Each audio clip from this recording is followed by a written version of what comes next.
स्त्री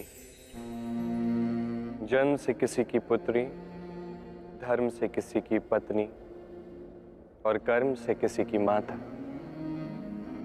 यही छवि है हमारे मन में एक स्त्री की, है ना?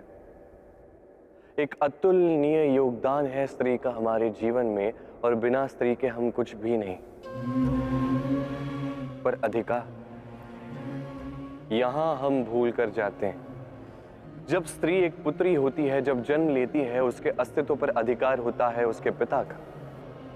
तत्पश्चात जब विवाह हो जाता है तो उसके अस्तित्व पर अधिकार होता है उसके पति का। और जब वो माता बनती है तो स्वयं ही अपने समस्त जीवन का अधिकार अपने संतान को सौंप देती है। परंतु कभी क्या हमने ये सोचा है कि ये जीवन स्त्री का है, ये स्त्री सबका उद्धार कर रही है, उसके जीवन का अधिकार भी तो उसके पास ही होना चाहिए ना? वो स्वयं के जीवन के निर्णय स्वयं ले सकती है, स्वयं अपना भाग्य रच सकती है। और ये करने के लिए हमें स्वयं को बदलना होगा, सोच को बदलना होगा, क्योंकि ये सोच ये आज या कल की नहीं है, ये वर्षों से चलती आ रही है और वर्षों तक चलेगी यदि हमने इसे नहीं बदला। और हम तभी बदल सकते हैं जब हम स्वयं में आज परिवर्तन लाएं। आज के पश्चात, इस क्षण के पश्चात किसी भी स्त्री पर अकारण अधिकार स्थापित करने से पूर्व सहस्त्र बार सोचना, क्योंकि जब स्त्री अपना अधिकार छीनने पर विवश हो जाएगी तब केवल और केवल महाविनाश ही होगा।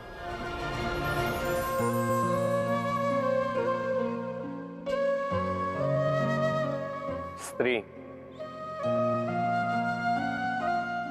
पुरुषों ने जिसे नाम दिया त्रिया,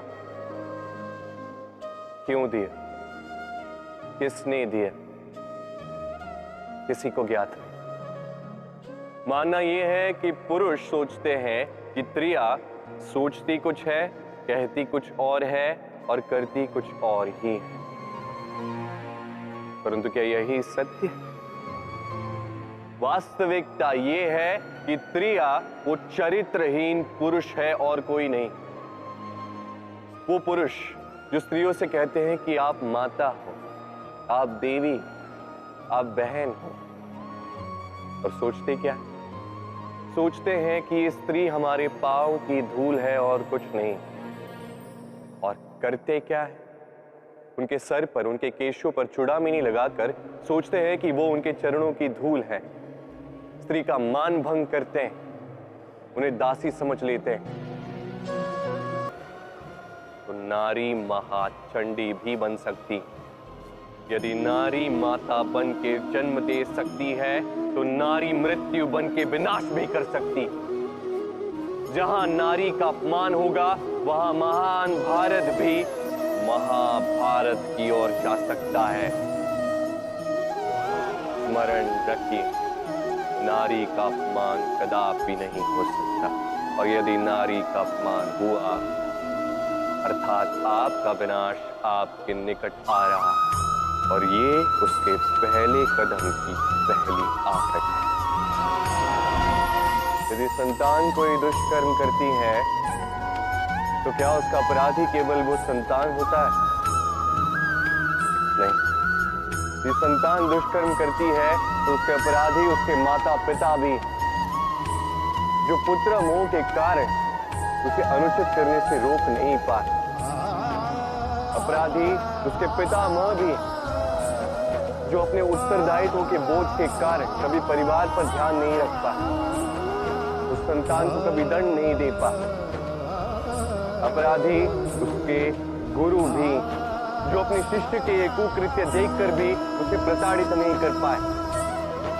एक भावी राजा का कर्तव्य है कि प्रजा के समक्ष वो एक उत्तम उदाहरण प्रस्तुत करे, परंतु यदि इतना अनुचित उदाहरण प्रस्तुत हो रहा है तो माता पिता का, घर के बड़ों का ये कर्तव्य है कि वो उसे वहीं पे रोक दे, या तो प्रेम से या तो दंड दे। यदि नहीं रोका गया तो महाभारत अवश्यम भावी। भोजन अब भोजन पाने के लिए मनुष्य क्या कुछ नहीं करता, हर संभव प्रयास करता है, फसल उगाने के लिए बहुत परिश्रम करता है, किंतु कई बार बहुत परिश्रम करने के पश्चात भी फसल अनुपयुक्त निकलती है। कारण क्या है? कारण ये है कि आपने परिश्रम तो पूर्ण किया, पर आपका ध्यान उस बीज पर गया ही नहीं जिसे आप बो रहे थे। इसलिए कभी भी किसी भी बीज को बोने से पूर्व उसकी जांच कीजिए, ये अत्यंत आवश्यक है। और उसी प्रकार जब बात आती है कर्म की, तो केवल परिश्रम पर्याप्त नहीं है। उस कर्म के पीछे आपका कर्तव्य क्या है, आपका उद्देश्य क्या है, ये जानना अत्यंत महत्वपूर्ण है। इसलिए कर्म कीजिए, किंतु उस कर्म के पीछे आपके कर्तव्य के महत्व को भी समझिए। आपने कभी किसी साधारण पक्षी को देखा है, जैसे गौरैया? वो क्या करती है? किसी वृक्ष की टहनी पर अपना घोंसला बनाती। अब वहां पे घोंसला बनाना सरल है, क्योंकि सामग्री जो है आसपास मिल जाती है, परंतु समस्या है आक्रमण। कोई सर्प या कोई और पशु उसके घोंसले पे, उसकी संतान पे आक्रमण न करते, इस बात का भय होता है। और ये सबसे कठिन होता है गौरैया के लिए, अपने घोंसले की, अपने संतान की सुरक्षा। अब बाज, यदि बात की जाए बाज की, तो बाज क्या करता है? बाज किसी ऊंचे शिखर पर, किसी चट्टान पर अपना घोंसला बनाता है। अब वहां पे घोंसला बनाना बिल्कुल भी सरल नहीं, क्योंकि सामग्री आसपास नहीं मिलती, दूर से लानी पड़ती है। परंतु वहां आक्रमण का भय भी नहीं होता। इस प्रकार उचित रूप से वो अपने घोंसले की सुरक्षा कर पाती है, अपने संतान की सुरक्षा कर पाती है। इसका सार यही है कि यदि समस्या बड़ी हो तो सुझाव भी ऊंचे होने चाहिए। एक बाज की भांति सोचना आरंभ कर दीजिए। जीवन में हर एक समस्या छोटी लगने लगी। मनुष्य जीवन में सदैव ऊंचाई पर पहुंचना चाहता है, ऊपर उठना चाहता है, और उसके लिए वो क्या कुछ नहीं करता। योजनाएं बनाता है, षड्यंत्र करता है, याचना करता है, किसी से सहायता लेता है, पर इतना सब कुछ करने के पश्चात भी कई बार मनुष्य ऊंचाई पर पहुंच नहीं पाता। यदि पहुंच भी जाए तो कभी कभी शीघ्र ही नीचे उतर जाता है। कारण क्या? एक उदाहरण से समझाता हूं। ये है मोर पंख और ये है एक पत्थर। तो यदि इस पंख को मैं हवा में उछालता तो ये उड़ता है, यही पाषाण तुरंत ही नीचे आ जाता है। कारण क्या है? हाँ, कि पाषाण भारी है, और यही तो सीख हमें प्राप्त करनी है।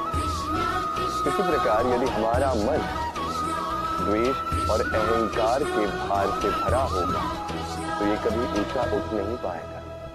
उठ भी जाए तो शीघ्रातिशीघ्र नीचे आ जाएगा। तो इस मन के भार को हल्का कर दीजिए, अहंकार को, इस द्वेष को त्याग दीजिए, फिर उड़ान भर के तो देखिए किन ऊंचाइयों में उठते हैं। आइए और मेरे साथ प्रेम से कहिए, राधे राधे।